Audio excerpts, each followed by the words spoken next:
जैसा कि माता सीता की खोज करने के लिए श्री राम, लक्ष्मण तथा सुग्रीव की पूरी वानर सेना बड़े जोश के साथ लंका के लिए कूच करती है, पर लंका तक पहुंच पाना इतना आसान नहीं था। हर हर महादेव के नारे लगाते हुए सारी सेना उत्साह तथा उमंग के साथ आगे बढ़ती तो है, लेकिन लंका के प्रस्थान के कुछ ही दिनों बाद पूरी वानर सेना समुद्र तट पर आकर ठहर जाती है, क्योंकि वहां से लंका तथा उनके बीच 100 योजन का समुद्र लहर रहा था, जिसे पार करना असंभव मालूम पड़ रहा था। फिर समुद्र की बड़ी बड़ी लहरों को देखकर जामवंत जी श्री राम से कहते हैं, हे प्रभु, सीता माता की खोज के समय भी हमें इसी स्थान पर आकर ठहर गए थे। उस समय बजरंग बली हनुमान की शक्तियों के कारण हमारा कार्य सिद्ध हो पाया था, लेकिन अब परिस्थिति अलग है, क्योंकि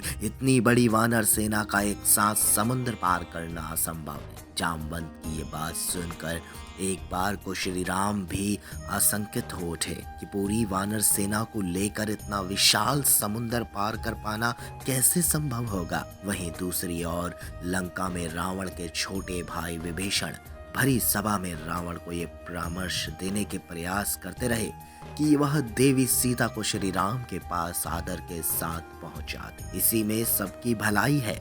इस पर रावण उसकी हंसी उड़ाते हुए उसका अनादर करता है तथा लात मारकर उसका मुकुट गिरा देता है। विभीषण का मुकुट गिरते ही पूरी सभा उन पर हंसने लगता। विभीषण कहते हैं कि मैं तुम्हारे ऊपर मंडराते हुए काल को देख रहा हूँ रावण। विनाश काले विपरीत बुद्धि, तुम्हारी विपरीत बुद्धि के कारण ही आज भरी सभा में तुमने अपने ही छोटे भाई का तिरस्कार किया है। मुझे तुम्हारी चिंता थी रावण, और मैं तुम्हारी भलाई के लिए ही तुम्हें उचित सलाह दे रहा था, पर अब मेरा तुमसे कोई संबंध नहीं है। जो धर्म के साथ नहीं, मैं उसके साथ नहीं रावण। इसीलिए मैं आज से तुमसे सारे रिश्ते तोड़ता हूँ और तुम्हारी लंका को भी छोड़कर जा रहा हूँ। ये कहकर विभीषण अपनी माता से भेंट करके श्री राम की शरण में आने का फैसला करते हैं तथा वह अपने 4 मंत्रियों के साथ वायु मार्ग से होते हुए समुद्र के इस पार बसी श्री राम की छावनी में आते हैं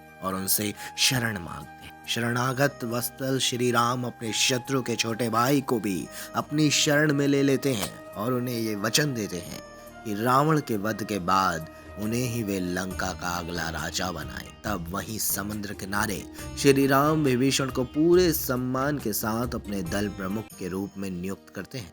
उसके बाद सबसे बड़ी जो समस्या थी, जो कि 100 योजन का समुद्र कैसे पार किया जाए, तो विभीषण ये सलाह देते हैं कि उन्हें समुद्र देव से प्रार्थना करनी चाहिए कि वो उनकी सेना को लंका तक जाने का रास्ता दे। तब श्री राम भी सहमति जताते हुए सभी को कहते हैं कि हम समुद्र देव से रास्ता देने के लिए प्रार्थना करेंगे। लेकिन लक्ष्मण जी को ये अच्छा नहीं लगा और उन्होंने तत्पर होकर उसी क्षण कहा, हे भैया, हमें रास्ता मांगने की ही क्या जरूरत है। यदि आप आदेश करें तो मैं अपने एक बाण से पूरे समुद्र को सुखा दूं। एक समुद्र की आपके सामने क्या विशाल। लेकिन श्री राम लक्ष्मण को शांत करते हुए कहते हैं, हे लक्ष्मण, जहाँ आग्रह और विनती से काम हो जाए वहाँ धनुष बाण उठाने की क्या आवश्यकता। मुझे पूरा विश्वास है कि समुद्र देव हमारी विनती जरूर सुनकर हमारे लिए मार्ग बना दे। इस तरह श्री राम लक्ष्मण को अपनी मर्यादा बनाए रखने की सलाह देते हैं और समुद्र देव की आराधना करने के लिए किनारे पर बैठ जाते हैं, क्योंकि उन्हें उम्मीद थी कि समुद्र उनकी आराधना से प्रसन्न होकर उनको सेना सहित लंका तक जाने का मार्ग अवश्य दे। लेकिन 3 दिन तक लगातार प्रार्थना के बाद भी समुद्र की तरफ से कोई प्रतिक्रिया नहीं हो, तो श्री राम को भी इस बात पर क्रोध आ जाता है, क्योंकि लंका पहुंचने में उन्हें काफी विलंब हो रहा था। इसलिए वे समुद्र देव पर क्रोधित होकर कहते हैं, हे समुद्र, मैंने बिना अन्न जल ग्रहण किए 3 दिन तक आपकी आराधना की है, लेकिन तब भी आपने मेरी विनती स्वीकार नहीं करते हुए अपनी लहरों के शोर द्वारा अपने अहंकार को प्रकट किया है।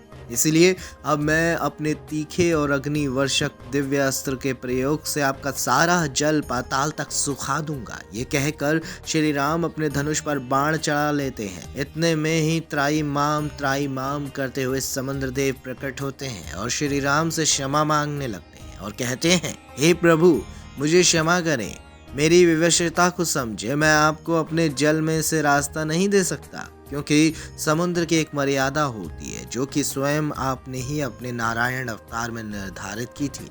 इसीलिए हे दयानिधान, आप अपनी वानर सेना को लंका तक पहुंचाने के लिए मेरे ऊपर पत्थर से एक सेतु बना सकते हैं। आपकी सेना में नल और नील नाम के दो मंत्री हैं, जिनमें से एक विश्वकर्मा जी का पुत्र है।